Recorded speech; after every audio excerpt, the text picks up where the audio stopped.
Laiką dabar mėgstu žiūrėti kovinį sportą ir pamačiau tokią nesąmonę, kad bokso ringė žaidžia šachmatais. Tai, čia tik tavo nuomonė, kad čia nesąmonė.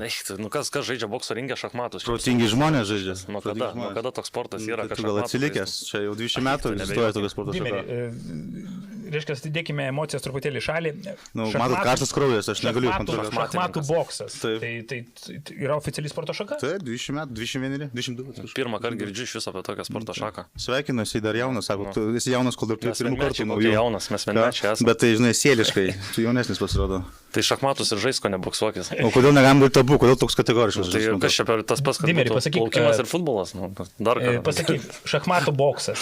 Tai koks principas yra? Tu žaidi šachmatais, meti lentą į šalį ir boksuoji? Na, čia daug kas taip galvoja, bet mes įpratę, kad šachmatininkai nėra sportiškai išsivystę, tarkim, ne, boksininkai tokie yra kaip ir stereotipas, kad atmušta galvė, nors tai netiesa, aišku.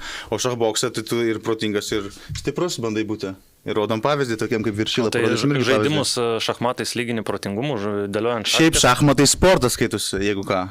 Bet aš iš kur tau žinau. O pats žaidži šachmatais? Ne, kol kas. Bet ateik, aš darau privačias pamokas, beje. Pažiūrėk, šachmatų mokytojas. Galiu ir tai pamokinti. Galėsi man pamokėti. Padarysiu tau nuolaidą. Bokso treniruotę. Boksininkas. Gerai.